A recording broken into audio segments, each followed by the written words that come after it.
Forget everything you think you know about haunted hotels. Room 217 isn't just a number. It's a doorway to a past filled with events so unsettling.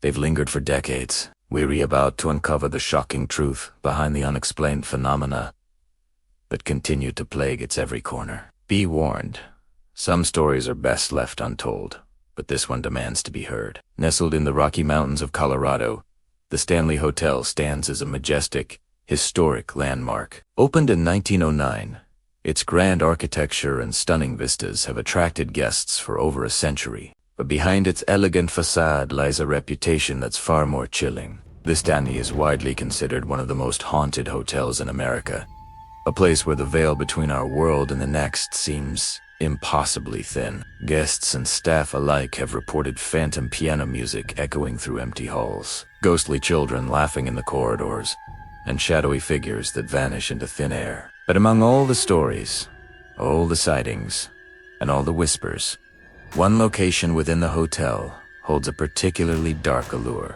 a place that has become a legend in its own right. We're talking about room 217. It's more than just a suite. For many, it's the epicenter of the Stanley's paranormal activity, a focal point where history, tragedy, and the inexplicable collide. The stories connected to this room are so profound, they inspired one of the most terrifying novels of all time. But to understand why, we have to go back to the very beginning, to a stormy night in 1911. The Stanley Hotel was still in its early years, a modern marvel for its time. However, on this particular night, a powerful storm knocked out the hotel's electricity, forcing the staff to light the backup gas lanterns. The head housemaid, a woman named Elizabeth Wilson, entered room 217 to light the lamps. What she didn't know was that there was a significant gas leak in the room. As she struck a match, the accumulated gas ignited in a massive explosion. The blast was so powerful it tore through the floor, sending Elizabeth crashing down into the dining room below. Miraculously, she survived the ordeal, albeit with broken ankles. She continued to work at the hotel until her death years later, forever loyal to the place she almost died in. But many believe her spirit never truly left. In fact, some say the explosion bound her to room 217 forever, marking the true beginning of its haunting. For decades following the incident, subtle, strange occurrences were reported in the room. Guests would mention their bags being unpacked for them when no one had entered, or lights turning on and off by themselves. But these were mostly quiet anecdotes, local lore shared between staff and the occasional curious guest. That is, until a fateful night in 1974. A young, struggling writer and his wife checked into the Stanley Hotel for a weekend getaway. It was late in the season, and they were the only guests. The hotel was eerily empty, a vast, silent space. They were given the key to room 217. That writer was Stephen King. The terrifying, isolating experience he had in that room, including vivid nightmares of his son being chased through the hotel's long corridors, became the direct inspiration for his blockbuster novel, The Shining. King's story catapulted room 217 from a local legend into an international phenomenon, and the reports of paranormal activity intensified dramatically. Since then, the experiences reported by guests in room 217 have become the stuff of horror legend. Imagine checking into your room, leaving your suitcase on the luggage rack, and returning later to find all of your clothes neatly folded and put away in the drawers. This is one of the most commonly reported phenomena, attributed to the spirit of the diligent housemaid, Elizabeth Wilson. She is often described not as a malevolent force, but as an old-fashioned, matronly presence who is simply continuing her duties from the afterlife. She seems to take particular issue with unmarried couples sharing a bed, with some guests reporting feeling a cold force wedging its way between them during the night. But her presence isn't always so benign. Guests have reported the lights in the room flickering or shutting off entirely, only to find them impossible to turn back on. Others have been startled awake by the feeling of being tucked into bed, the sheets and blankets pulled tightly around them by unseen hands. Disembodied voices are frequently heard, soft whispers when no one else is in the room, or the faint sound of a woman humming. It's the sheer consistency of these accounts that makes them so unsettling. Year after year, different people, with no connection to one another, report the exact same strange occurrences.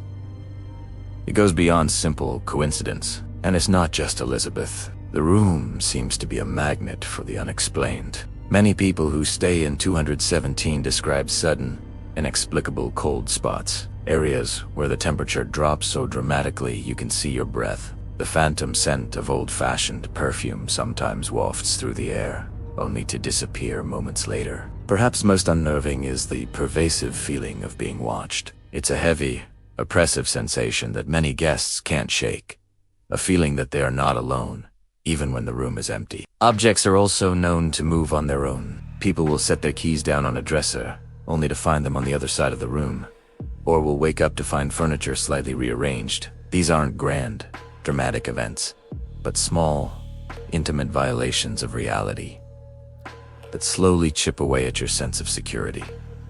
So, what is really going on in room 217? Is it fact, fiction, or something else entirely? Skeptics offer several rational explanations. One popular theory is suggestion. The room's reputation, amplified by Stephen King's novel and the subsequent film adaptations, creates a powerful expectation. When people enter room 217, they are primed to experience something supernatural. Every creak of the old hotel, every draft, every flicker of a light can be interpreted as paranormal activity. The mind, in essence, creates the haunting it expects to find. Another theory revolves around residual energy. This idea proposes that intense emotional or traumatic events, like the gas explosion, can leave a sort of psychic imprint on a location. The haunting isn't an intelligent spirit like Elizabeth Wilson, but rather a recording of past events playing back on a loop. This could explain the repetitive nature of the phenomena, the unpacking of bags, the turning off of lights as echoes of a life once lived, trapped in time. Then there's the possibility of an intelligent haunting, the belief that the conscious spirit of Elizabeth Wilson, and perhaps others, truly does reside in the hotel, interacting with the living world. They have unfinished business, or perhaps just a deep attachment to the place they knew in life. We must also consider the undeniable impact of media. The Shining transformed the Stanley Hotel. It became a destination for horror fans and paranormal investigators. Did the book and movies simply reveal the haunting that was already there? Or did they, in a strange way, help create it? By giving the hotel's strange occurrences a narrative, a face, and a name, did we collectively manifest the haunting? It's a fascinating question. The story of room 217 became so powerful that it began to shape people as experiences before they even set foot inside.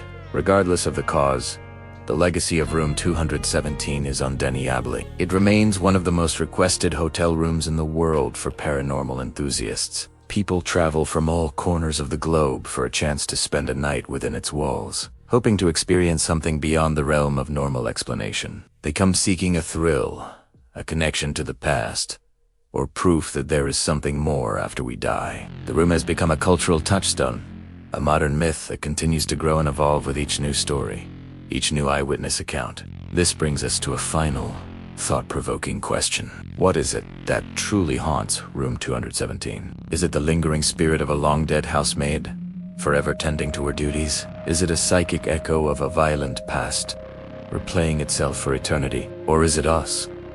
Is it the power of the stories we tell, the fears we carry, and the desperate need to believe in something beyond our own understanding? Perhaps the true haunting isn't in the room itself, but in the legends we've built around it. What do you think? Have you ever had an experience you couldn't explain? Share your own stories and theories in the comments below. We'd love to hear them. And if you enjoyed this journey into the shadows, don't forget to like this video and subscribe for more explorations into the unexplained. Thanks for watching.